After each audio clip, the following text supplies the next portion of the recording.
Je réponds au nom de M. Fabrice Mbimou Mabekintu. Donc, nous sommes actuellement à l'ITP Ngombe Matadi. Donc moi qui vous parle, je suis le préfet intérimaire de cette école. Je vous assure que dans l'ITP Ngombe Matadi, actuellement, nous avons traversé une période où il y a pas si. Donc nous avons d'énormes difficultés pour faire fonctionner cette école. Donc l'école où nous est école où est formée et belé partout dans le monde. Alors école ndenge mundele asalelango na ndenge ekomi lelo, je vous dis que eza pena pas si mingi parce que nous avons de sérieuses difficultés. École où ezo senga réhabilitation makasi, école ezo senga ba équipement na niveau ya technique, tout ça donc ba makambo ebele toza nango ya passe. Je suis préfet des études de cette école depuis 2018.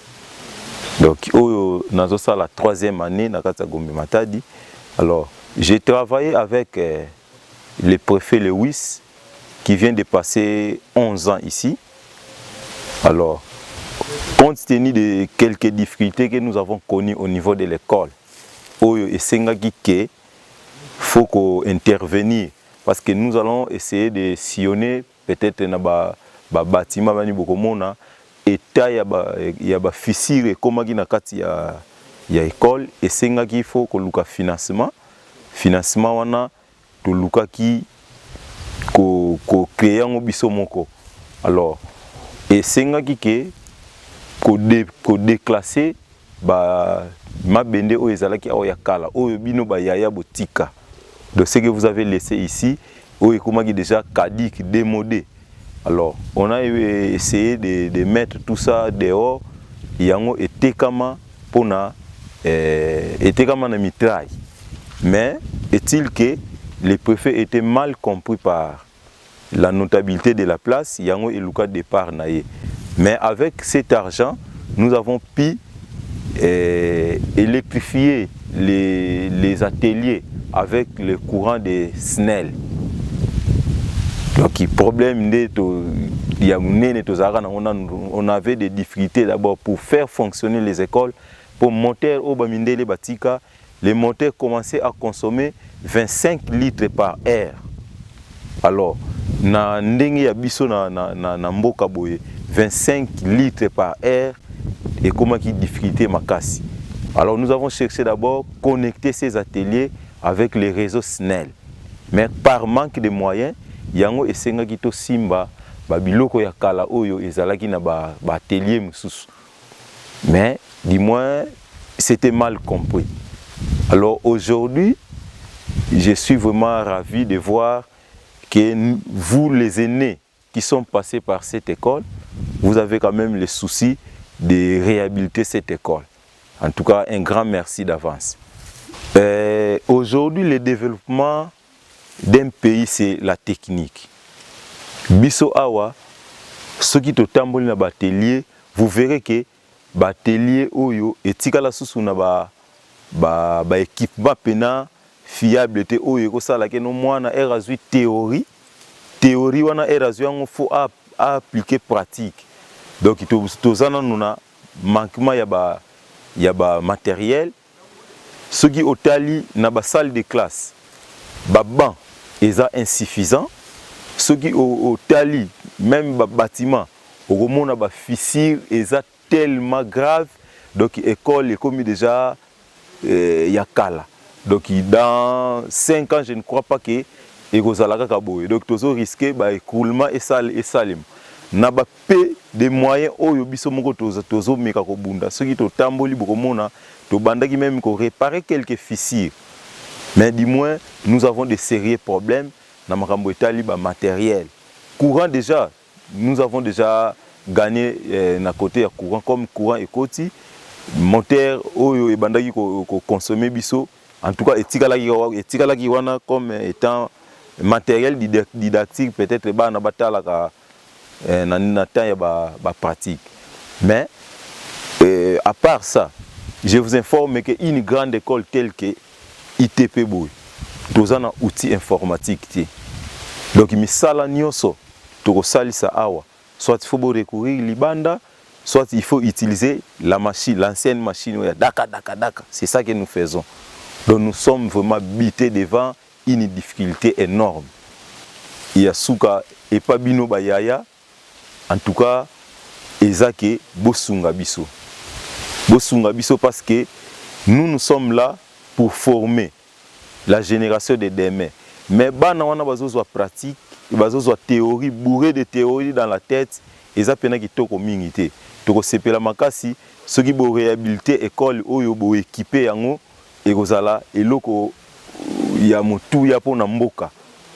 Donc bana oyo bazoya na sima baya kokuta bijou oyo bino boyebi ndenge ezala école centrale. J'espère que beaucoup mona ba image beaucoup regretter, mais bon, c'est pas de notre faute. Ils ont des gouvernements à accompagner bisoté, donc difficulté de tout ça nango yango.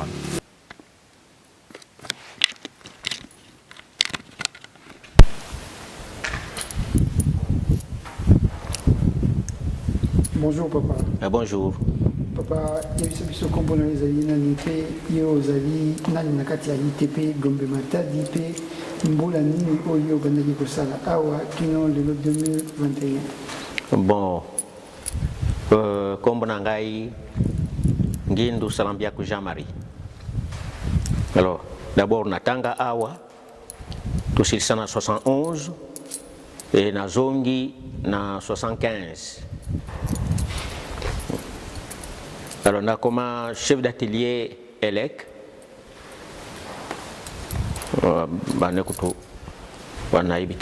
Donc, je suis le chef d'atelier ELEC. Merci. Alors, awa, peut-être les anciens peuvent encore voir ça. Nao baibinga nao na ebité puisque bamsusu avant biso. Bamsusu après, mais c'est au baleka na 75, en tout cas ce sont mes enfants. Donc mbote na bango kaka. Nao na yebi nao na zoye balisouté. Mais eux ils vont me reconnaître puisque ils étaient encore jeunes. Oui. Alors, babiloko ozomona eza babiloko ya barrage ba frère balinga basala puisque le développement des milieux ce qui courant zate musala pamba.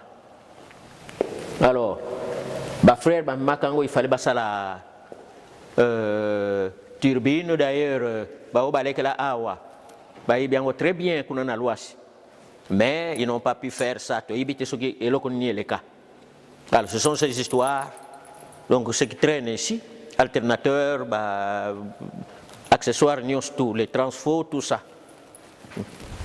Les transfos. Alors, eux, quand ils étaient ici, parce que dans mon cas, on a un groupe moko yaka wa yasika, mais yakobe après. Alors avec via l'air wana na ba frère na biso, ce n'est pas comparable puisque bango to yebite soki ndenge ni bazoko somba banane bazako teka na ba essence tout ça. Alors parfois quand le véhicule arrive, nani mobimba ezokendeka kuna na nani na centrale. Avec le temps, l'État ne finance même pas. Alors Kosomba Babiloko, comme difficile, donc aucun 1 franc. C'est seulement juste à l'époque de Mobutu, bah pesa kibiso ba caisse d'outils, puisque ba outils taraka Babiloko bazo simba chaque jour, Babiloko ngo ezobeba, Babiloko ezobeba. Alors donc jusqu'à présent, toujours un financement y a l'État.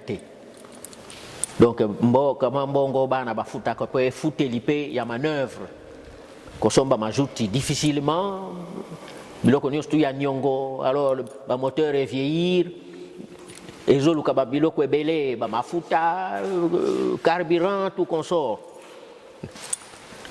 Alors que na kala les frères ils avaient un moyen de locomotion, hein? Surtout moyen de locomotion dans l'école technique, c'est nécessaire puisque vous avez une usine, vous avez plaidé, par exemple, la mitraille. Alors, tout ce que nous avons presque ici, c'est la mitraille à Silou. Mitraille à Silou. puisque à l'époque, la section électricité n'existait pas. Ici, c'était l'atelier ajustage. Alors, les gens ont panneau oyo, aux habitants, donc ça là panneau. Et ben c'était 3e, 4e, et ben 5e à l'époque, ça là a établi de commandes. Si l'air te côté un cycle long, donc établi des commandes et tika la kakapona na 3e na 4e. Actuellement, puisque va changer na nakala, donc c'était 5e et 6e.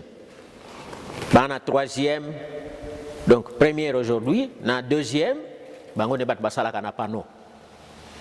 Alors de temps à autre, celui que moi, prof azui, que moi na cité, puisque maintenant il y a du courant, prof azui nani, faut même abana na ye, azui permission na nani, baké ko sala installation ana. Alors les électriciens, nous sommes là pour coordonner les deux sections. Na menuiserie, ceux qui parlent des akuna, bah électricien baké ko sala. Na mécanique, ceux qui parlent des akuna, bah électricien baké ko sala. Au camp, même Naïtave, chez les sœurs à la mission, donc quand il y a un travail là-bas, pour une classe, moi qu'on a professeur, merci beaucoup, Papa Sikoyo. Ndenge Yozagia Ouda 1970. Avenir Ninozo Mona du Bosso pour l'école ITP Gombe Matadi. Bon, d'abord, l'école les autres n'a pas puisque nous n'avons plus la documentation, nouvelle documentation. Bah, ça, la biso, livre, tout ça, oh non, nouvelle documentation, les recueils, bozo fongola, bozo ça la comparaison, ce sont les mêmes livres. Donc, bah, changer kaka carton. Au moins, on a la dengue biso to tangaki, chaque mois, on a un livre naïe, exacté. Et puis, normalement, il nous faut une bibliothèque, puisque la bibliothèque que nous avons ici, et ça, yakala, bah, livre, moko yakala. Il nous faut la bibliothèque. Parce que vous avez déjà chef il y a atelier.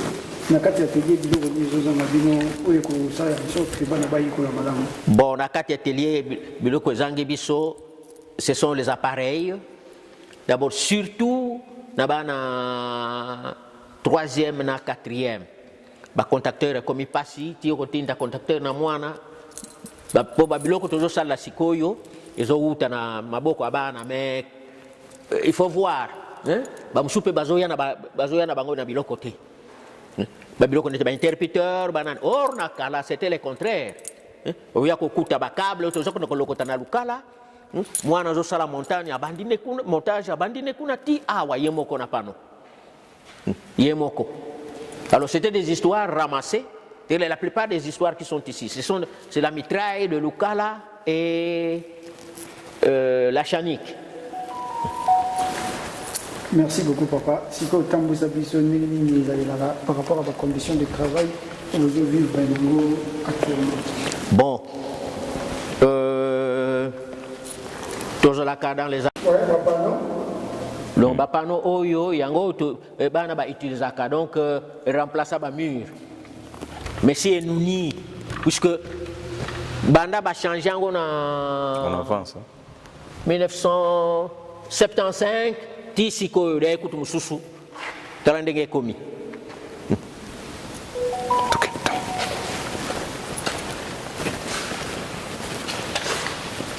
Alors il y a certaines histoires, par exemple na Silou, et tikala la matériel didactique. Parce que chez nous, même moi na Simbinanité, mais nous avons l'avantage, il y a comme moi babiloko ezaleneti babiloko ba disjoncteur à faible volume d'huile.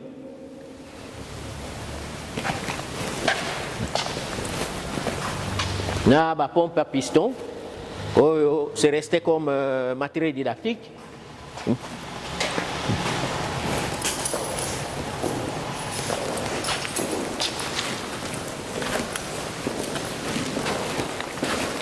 Alors à l'époque, il y avait comme moi branche, il y a rebobinage, c'est là qu'il y a quand il y avait encore le cycle court. Mais là, le cycle long, nous avons des puisque on n'a pas un professeur qui pouvait donner ça.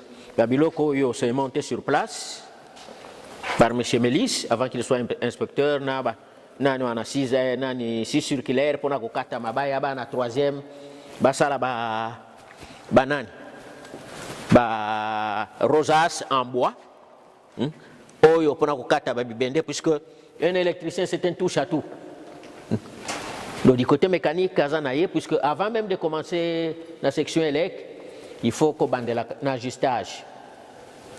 Ajustage, une semaine, il y a, pardon, 3 heures il y a mécanique, et 3 heures il y a nani, il y a élec. Qu'on bande l'exercice préliminaire. Alors ça c'est un tour, moteur raisonnant bien, mais alors, et comment démoder, puisque tour yo pona ba nani te ba mécanicien te ça servait pour le rebobinage. Le rebobinage. Oyo ça nani. Oyo est là qui meurt à eau. Alors si il y a certains moteurs ils ont bien, mais des bacouroi, ils ont dérangé. Alors ça sont des perceuses montées par nous-mêmes. À part ça, donc le reste ici c'est monté sur place. On est arrivé à courant, nous surtout. Tous qui dans un groupe. Un disjoncteur, même maintenant. Ah, vous avez vu ça ici. Même maintenant. Wow. Même maintenant. Donc on est disjoncteur général, on a des répartitions à circuit. Mais, banani est allé sous-sauter puisque. Oh. C'est trop fort.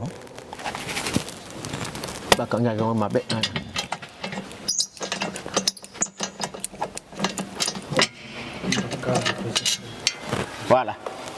Ça c'était le coffret de répartition. Donc chaque machine, ils ont là qui porte fusible surtout. Bana bazocha na bapoche. Ben voilà. Maintenant si le problème toza nango.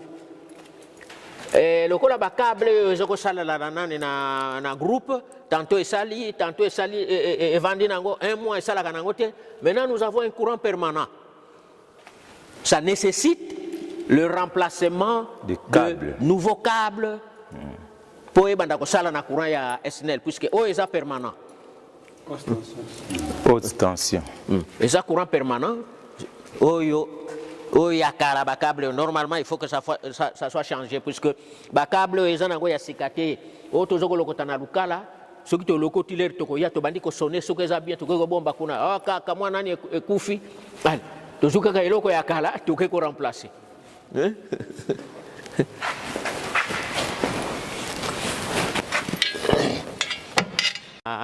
Exercice, il y a le circuit de commande, il y a le moteur. Alors, établi Oyo. Donc, basala kananani na bana ya dernière année na avant dernière année, basala kamisala na bango awa, montage à mike. Alors, basali essaie na interrupteur wana.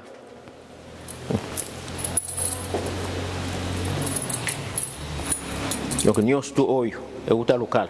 Neti poste à souder Oyo. C'est un convertisseur, ramassé à la chanique, rebobiné sur place. Maintenant, ça fonctionne. Et ça donne des bons cordons, puisque on a banane à bateau. Tout ça.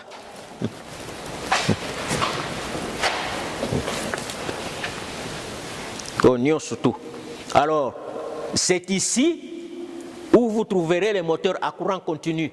Puisque le prof même ya ista musuba yaka wa balobi to mona ngona théorie mais to yeko mona ngo kaka awa les moteurs à courant continu. Bana troisième ou première côté baban la kamisala na bango ya mike les exercices préliminaires puisque avant ba kota na installation sur le panneau faut basala ba exercice ba épissure, ba œillet, après ba côté na fixation, il y a ba œillet tout ça. Ba raccordement. Ba panneau, mabaya ezobeba. Donc le remplacement est commis difficile puisque l'école n'est pas financée.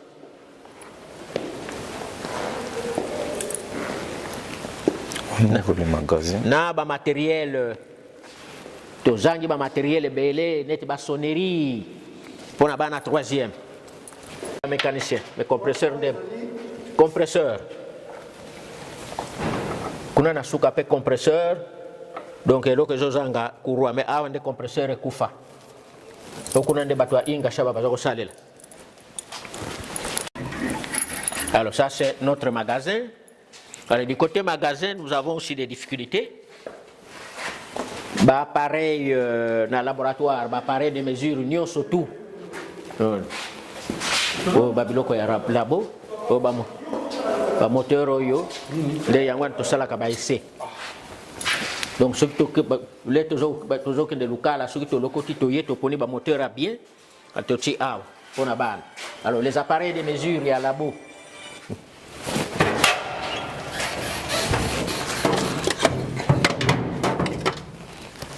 Tous un wattmètre était, ça va me permettre de vieillir na haut. Wattmètre, frère Mathieu, qui n'a pas wattmètre naïe. Donc les appareils de mesure, il y a labo, que ce soit le labo physique.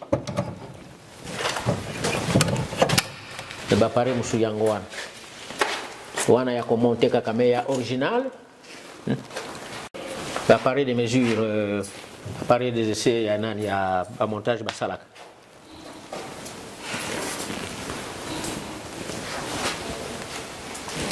Donc, faut du moins, même appareil à mesure, il y a qu'on mesurer courant, bon, quelque chose musala, ils ont le sauté. Kawa pour que bon baga babiloko.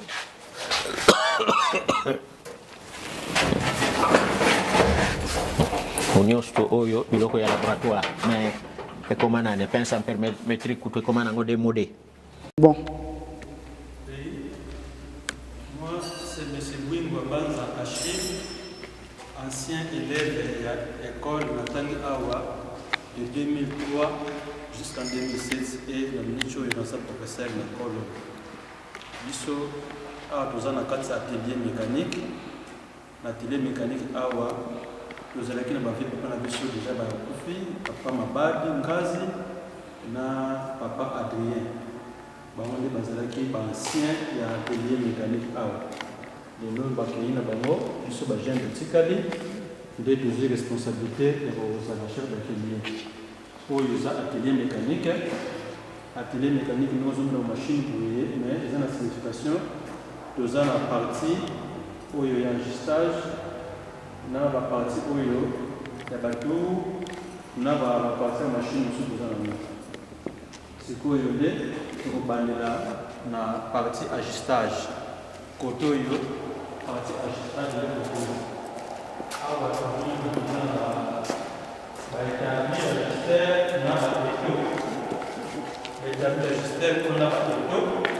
les alliés pour recevoir le ban première à l'époque, la troisième année, à 18 ans. Au Bassali secondaire, dans la matière la troisième pour avoir l'option.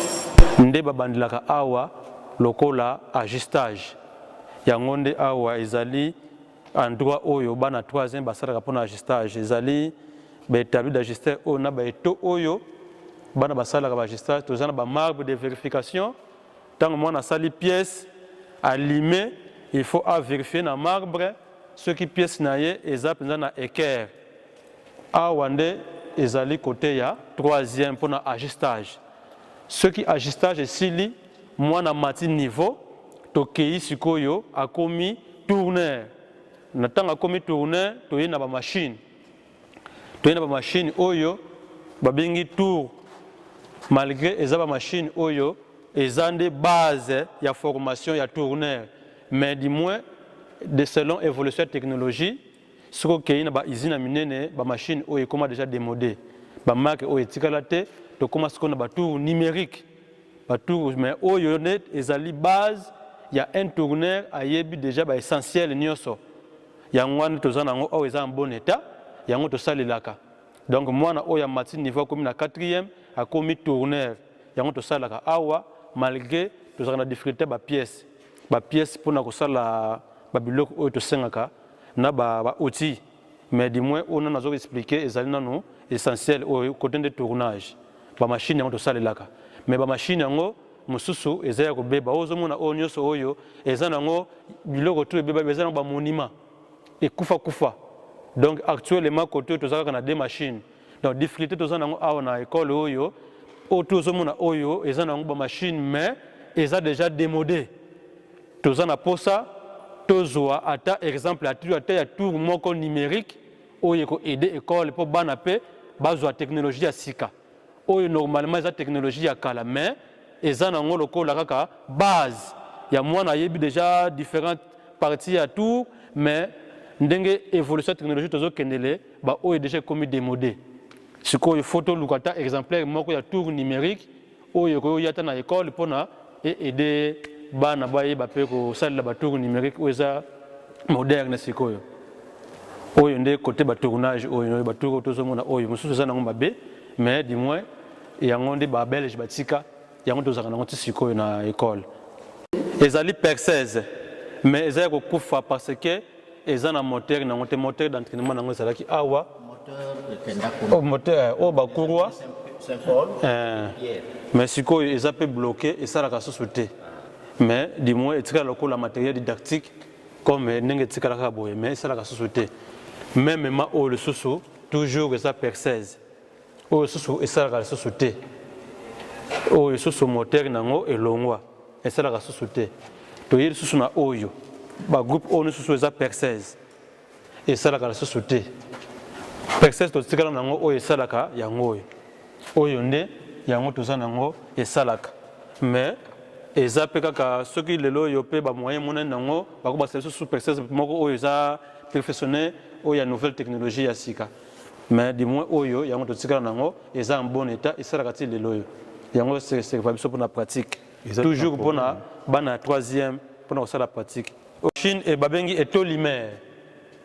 etolimer ezali oyo na oya munene oyo les deux machines oyo ezaba etolimer oya munene oyo biso tango tobandaki kotanga ba papa oya mikro na tangi ba papa mabadi ba ibisaki biso keno ezalaki machine moko en bon état moteur nango ezali eza na magasin kaka ba courant mtezangaki dans peut-être que mécanisme nango est bloqué yango nde mais eza machine moko en bon état mais biso na tato tangaki awa banda ba mindele batikela ngo e bloquaka en tout cas fonctionne moins ezalaki sauter pour na faire fonctionner ngo mais du moins machine nango babengaka ngo etolimer oyo nde ezali fraiseuse tozana des fraiseuse domino na fraiseuse jaspar oyo jaspar oyo yango nde ezali fraiseuse tosalelaka eza en bon état tosalaka ngo pratique na bana oyo nde eza en bon état mais oyo nde ekufa domino oyo nde ekufa esalaka susu te mpona nini ntango bamontaka yango bayibaka carte mémoire nango sikoyo bapapa na biso na ntango wana ntango bayiba carte mémoire ebanda kosenga bango bamindele baya bazongisa carte wana mpo esala mais comme mobutu abenganaka bango bakendaka bien avant machine mpe etikali kaka bongo sikoyo esengaka fo catalogue na bango bamonta machine baya koyeba ndenge nini bakofaire fonctionner yango banda wana esalaka susu te etikala kaka bongo nozomona yango boye eza nango na sika selon bapapa nde bayebisaki biso bapapa mabadi na papa Adrien baloba na biso keno banda bamonte yango bayibaka catalogue yango esalaka keno bango bazaka sous na mesure ya kofaire fonctionner yango te mais tandis que oyo nde eza en bon état tosalaka pratique soko longwe oyo toza na fraiseuse didactique mpe na kale banda ekosala ezalaki na mwa montagne nango d'entraînement oyo banda kosala yango mais du moins esalaka sous te bloca mais du moins oyo ezalaki réservé pour la fraiseuse didactique moi on va passer na machine kuna il faut aller kanano awa asali pratique awa ce c'est OK batindi na machine ya kitoko asali pratique donc oyo ezalaki prévu lokola fraiseuse didactique otoza nango atotika nango awa pour les outillages des fraiseuses les biloko to bomba pour ba fraise tozana ba fraise awa ba outillage donc ba accessoire ya machine to bien fraiseuse yango tobombelaka awa mosusu eza na bamali wana kuna mais magasin ekoma nango pauvre magasin ekoma pauvre soki otali koto oyo eza nango bama biloko baoseswa batalaka oyo bana basalaka oyo mosusu oye na ele oyo bamindele na kala ntango ezalaki soki mwana asilisi classe bapesi ye outillage na ye mobimba mais etikala nango vide biloko ezalaka susu te donc na kala ezalaki ntango osilisi technique bapesi yo outillage na yo okende nango oyo kobandela mais etikala nango vide biloko to eza donc magasin eza pauvre baaccessoire totikala na biloko te yango tozosenga peut-être aide mpona komeka mpe kosala accessoire.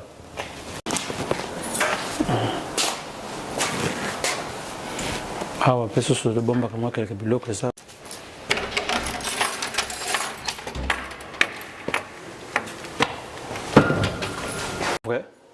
biloko nyonso batika awa tala nde batemisi bazolia yango oyo toza na bajet de tarot bakese oyo tozomona awa toza na badifferent type ya mèche badifferent diamètre mais biloko mosusu ebebi nango awa tozali na bacorne oyo tosalelaka mpona bapercese badifferent type ya corne awa toza na bafilière awa tozali na bamèche ya badifferent dimension yango eza awa nyonso oyo tozali na batour na gauche awa toza na baéquerre awa toza na banani oyo bafabrika awa oyo ezali fabrication à partir ya awa à pratique bana basala oyo tozomona oyo bana basala yango awa ezali bamonture donc oyo to bamagasin oyo na baéquerre oyo tu ezali fabriqué awa pa bana classe équerre oyo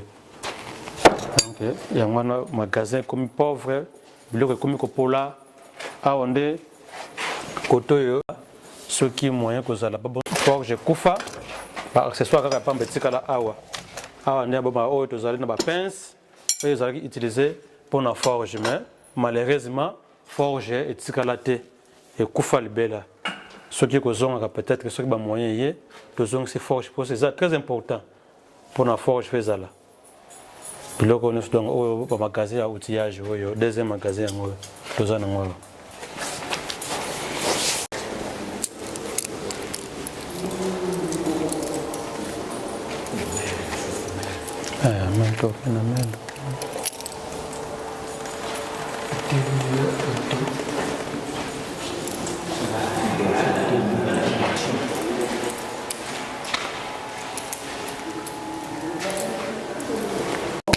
Oui, ça c'est la mêle.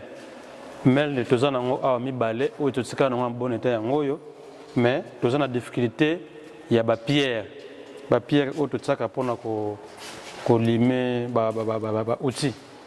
Donc mêle oyo en bon état esalaka. Yango totika nango awa. Yango eza poste à souder en bon état esalaka. Yango toza nango poste à souder totika moko oyo eza na atelier étri mais ya mibale nango oyo eza oyo salaka tosalaka ngo eza en bon état.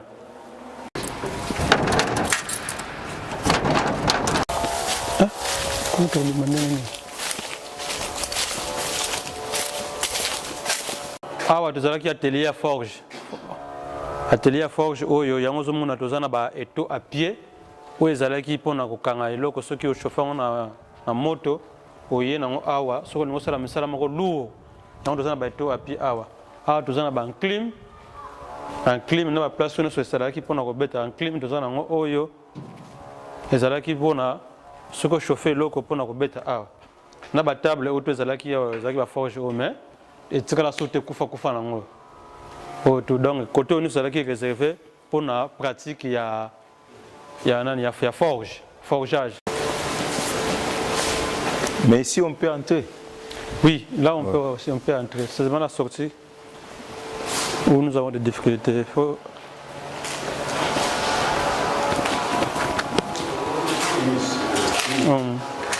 est-ce qu'il y a un moteur? Bando pour faire fonctionner machine, moi, qui marteau pilon. Peter. Oui, la salle de moteur centrale. Moteur, oui. banako sunga biso pona ko sala ba pratique yango na monene oyo et comment déjà moteur yango yo partout où nous sommes passés nous avons fonctionner à partir d'un moteur oyo groupe on a le bagui consommer 25 litres par heure. Yeah. Partout au Tamboli. Batelier nyonso ezaki alimenter na groupe oyo. Donc courant il faut y a atindi courant na atelier électrique, na atelier mécanique, na atelier menuiserie. Donc groupe oyo yende azalaki groupe moko yango ne bana ko alimenter na courant na biso ya makasi etikali kaka monument. Peut-être ceux qui moyen que vous allez continuer ce groupe moko munene industriel que vous allez lokola secours.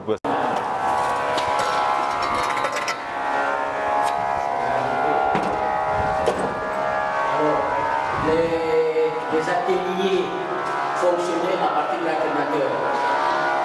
Alors, courant, parce qu'il y avait un transfo ici, la définition à CNEJ.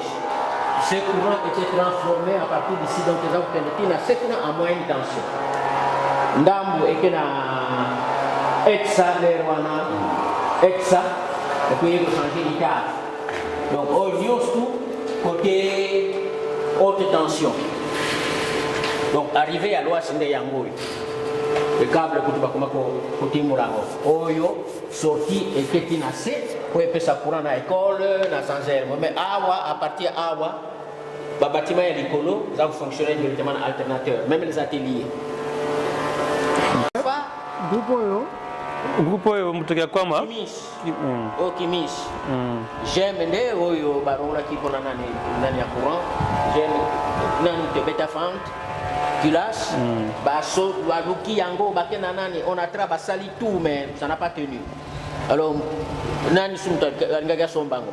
Alors que on est un bon groupe mais malheureusement alors le monsieur Nickels inspecteur belge à CTB, les raillés a joué ma référence à quel est l'eau L'eau Mobutu allé. Et raté.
pesa baitaye ba motero ni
Ah, bonjour. Papa, comment est-ce que vous avez Kombo nanga eza Diatala Nzami. Papa Diatala Nzami na kati ya ITP Gombe Matadi azali nani? Aza professeur, entre-temps responsable ya salle de machine. Responsable de la salle de machine na atelier. Atelier menuiserie. Neni musala eza ko évoluer awa na kati ya atelier ya menuiserie. Musala normalement soki totali ezo ko évoluer nango bien. Mais la difficulté eza nango. Difficulté kaka ba machine toza nango eza ya kala. Donc ba pièce mususu pona ko retrouver ngo et comment passer. Si comme message nous ko lancer la ba aîné ya Institut Gombe Matadi o bazali bana mboka pona ko ya ko mema un plus ya lisungi pona ba matériaux eza na niveau difficile lelo. En tout cas, toujours c'est un les swingé pas na bango. Normalement ceux qui ba koki ko aider biso même pona ba machine oyo ebimisika. Voilà les toko sepela makasi. Puisque oya kala oyo toza nango bon. Ba pièce comme un peu rare pona ko trouver ngo. Surtout neti basi wana de vanda. Avenir ya Institut Gombe Matadi ezomona na monde nini na mikolo eza boya. Bon, en tout cas, na mikolo oya, ceux qui continuent kaka na ba machine oyo. Bon, bana ba banoza sous pratique. Et banoza la kaka théorie ya pamba bazongi na bandako. Mais ceux qui ba machine ezali, en tout cas bana ba bana ko évoluer bien na ba machine, bazoyi ko la pe ba machine ndenge ni ya ko travailler na machine. Merci beaucoup.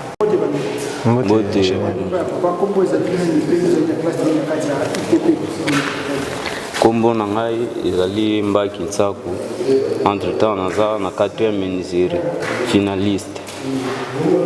Talisa biso nano oyoka ba lisolo ya Institut Gombe Matadi ya l'époque ba ene na biso ndenge batamaka. Mais lelo oyo ndenge oyo kutela mo ozo évoluer. En tout cas etikala sunde ezala te. Parce que ba machine baby pratique malunga comme tel ezalaka sute pona ba machine baby. Donc tozo senga kaka aide batu basunga biso kaka po biso tozo kende mais baleki na biso bazo tikala bazoya même bango ba ça l'effort comme ça batu ba ova ko sunga biso basunga biso to senga ka lisuni ndeko mbote na yo mbote ingénieur. Merci pour la parole. Mon arabe c'est quoi mon pot trésor dans la 4e menuiserie finaliste. Difficulté ni bozo kutana na kati ya ITP Gombe Matadi oyo boyo kosenga lisuni ya na yo o batanga awa bénéficier de l'eau de monde ba le président ba ingénieur qualifié de monde ba buta awa nini yo kotiesa bango mpona ndenge bino bozopratique lelo eske qualité ya formation ezaka yango moko ezocontinue. Merci mpona motuna. Bon mpona ngai naye naloba boye mpona ngai peut-être biso tomoni chance ya kosala bamashine baleki na so baya na nsima soki bamashine yango nde omona yango boye tika so mpe na bamashine moko mpena baleki na so baya koputaka soki na baetanga na te yango tosengi kaka balisongi ndenge kaka tolobela yango soki neti bato baza mpona bakokompagne ekole na biso batia maboko mpona basongisa so bamashine na sika emeka kosalela biso mwa bien mpo biso soki tokei baleki baya basalela yango mpo biso moko toyoka mpo bavio balekaki ITP ntango ezalaka bien ITP bebi mais biso tosouete ebeba te comme que bino bolamuki bomeka kosunga pardon bomeka kosunga ekole na biso mpona avenir alobi ezala bien. Merci beaucoup yango azali mwa mpona parole bino bozali baressortissa ya Gombe Matadi mpe boutaki libanda boyebi kotanga te biso tozalaka bana Gombe Matadi. Merci beaucoup. Merci. Je suis le directeur de l'internat depuis 2006 que je suis arrivé ici. Mais il y a eu des difficultés à Makasi Awa. Malgré les vieux bâtiments construits, gérés par des frères qui nous ont quittés. Un nouveau réfectoire de Sengaki Chapelle, c'est là où nous fonctionnons. Dans tel pays, il y a un dortoir. Le dortoir peut vieillir. Batuatil, bateau, les eaux longues, plans, les eaux koufa. Surtout total nangam awakut batuatil, les eaux il y a même moyen de faire la réparation. Avec les peu de moyens, c'est très difficile. Tous en abambé, tu peux y bibende au batikela biso, mais pour toi tu as assommé on a toujours des difficultés. Manque d'éponges, tout ça, il faut que les enfants amènent leurs éponges. Au Talipé, installation hygiénique. Installation hygiénique, vraiment, c'est très difficile pour nous ici. Malgré on se débrouille à creuser, construire, mais avec la modernisation, ce n'est pas facile. Il y a un côté, il y a internat, il y a chimiate, sécurité, vraiment, il y a que gérer, c'est très difficile. Ce qui est ça, là, tout, tu as un dortoir, autant la ndengeni ba eta dortoir des allées. lisungi la osengi ndenge nini na bandeko bazolanda wana ngonga oyo po bakoko kosunga bino na kati ya institut bana Gombe Matadi ancien oyo ya institut Gombe Matadi balingi batia lisungi osenga bango bamimango na point nini problème ya mbeto. Je n'ai pas bien compris la question. Lisungi osenga pa ya bato po basalisa bino na pasi oboza nango. Bon, tous ces peu bao bazake balekela awa si ils ont des possibilités, ils peuvent nous aider. Comment renforcer l'organisation de l'internat côté bas matériel, bas table, bas chaise, na bas mbetu pe si c'est disponible, bako aider biso. Puis ce côté où les parents bâtis na kabana, ils ont des difficultés surtout la population du village. Les villageois basemi bayaka komonda bankwala na bango bakolala na mabele ezalaka malamu te. Merci beaucoup. Ngai naza professeur awa chef d'atelier lek natanga pe awa place tozali toza devant le dortoir à côté ya dortoir ezalaki garage, mais avant comme garage ezalaki école académie des beaux-arts, donc scripteur, donc académie des beaux-arts et bandaka awa.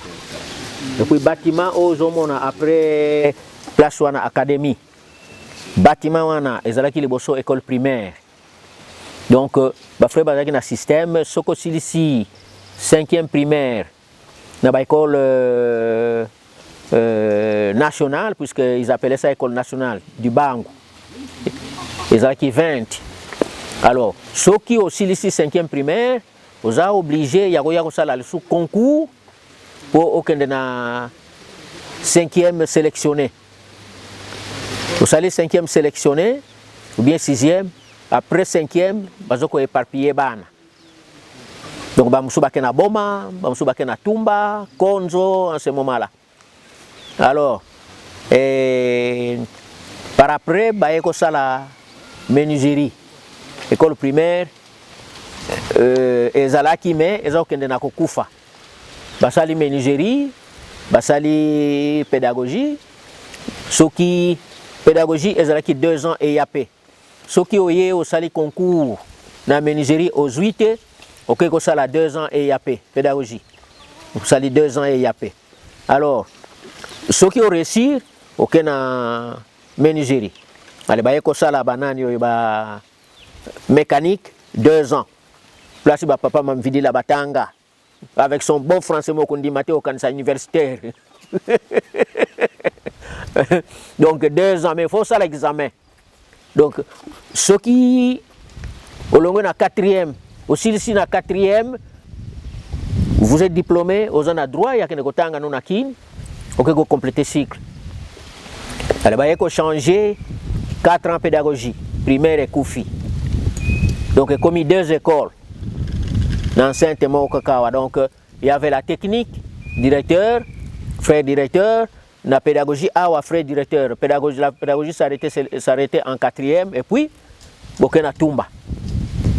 Alors, le dortoir, il y a Nakala, Bana Bazala qui est belé, puisque l'air on a pu vivre ezalaki bien et makambo nyonso surtout donc ceux qui bokoti na pokwa bosambeli bokoti na pokwa bino nyonso tout bokeko sokola ba douche ezalaki na sima mai c'est à tout moment ceux qui bosambeli bokoti dortoir bokeko sokola boye kolala na tongo soki bozana nani te na bokende na messe te na tongo chaque classe ake kozwa instrument na magasin des instruments.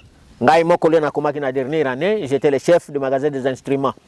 Donc fona yeba que classe telle fois zo ba Congo, classe telle fois zo ba coupe. C'était chaque matin.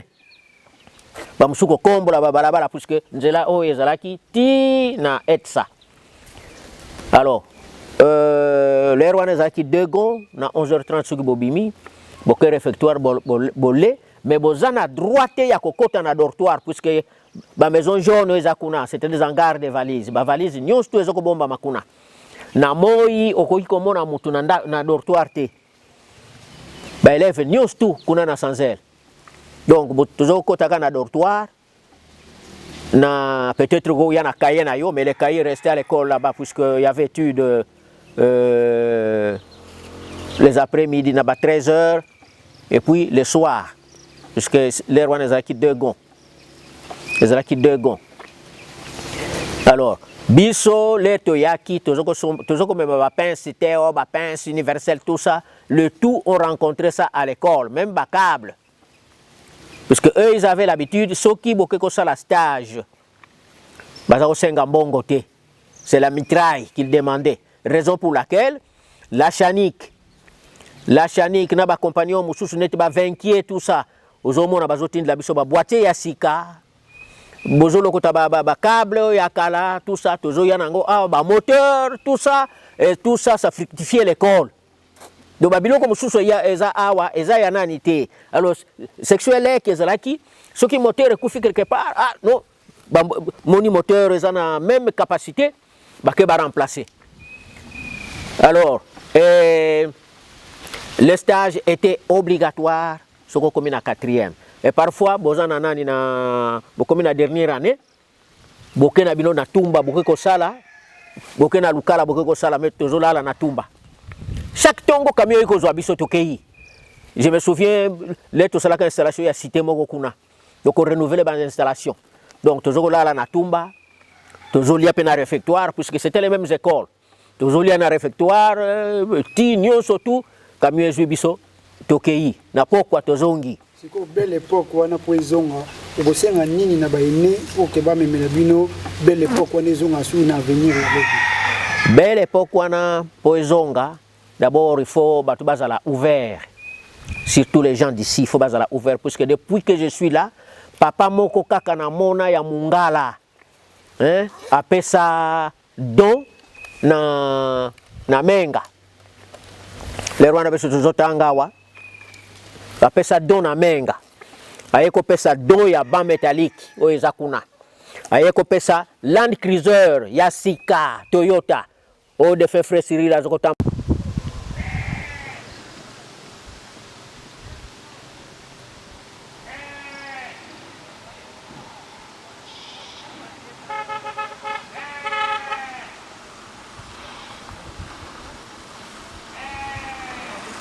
Bon, tosengi na ba ancien bazala lokola makelele te poli kelele suka koti na munoko azongisaka mabele na sima kangi munoko donc bazala batu bakanisela kabiso po école ezonga na ba renommé na ye yakala ba matériel ba biloko news tout auto zango nécessaire batindela kabiso. Merci beaucoup. Mbote Papa kombo zalina ni peyo na kati ya ITP Gombe ozalina Gombe na kati zalina komo na ngai Nzila Ntela Emmanuel bako benga commune Machaba tout comme ça batakisha ça bayibilinga na kombo Randa donc les anciens élèves bayibi kombo wana donc awa nazali professeur depuis 1973 na kota na école donc presque bana mingi en tout cas l'équipe presque maboko na ngai surtout basalaki CO awa en tout cas na mona te azangi koyebanga parce que mathématiques les wana il y a deuxième ezaki na maboko na ngai donc nali professeur il y a mathématiques na physique et c'est moi nous allons papa koyoka bana oyo simbaki ko banda septembre ti lelo yo bakanisi bino ko baya kosunga message ni ko nsoka en tout cas d'abord na ndenge bazui idée wana d'abord na remercier bango pour nini vraiment c'est comme si école les ont abandonné on dirait babosana ke soki bakomi ndenge bazali ezali école oyo. Donc ndenge ba raisonner ndenge wana en tout cas na motema na ngai naza na esengo makasi. Donc bameka kokanisa école na bango parce que omoni base ya vie na bango ezali école oyo. Donc vraiment ba raisonner bakanisa makambo ebele bayebi ndenge nini ezalaka puisque ngata on a koti na école obo na kuta ba frère na travail na ba frère je crois pendant 2 ans. Donc na yebi na kutela d'ailleurs ce komoni carte postale ya école na tango wana mokoza komituna suki ezamboka nini oyo. Donc vraiment ndenge bazuli kanti wana na sepe na bango mingi bango kaka ba réaliser biso tozozela kaka. Merci beaucoup papa.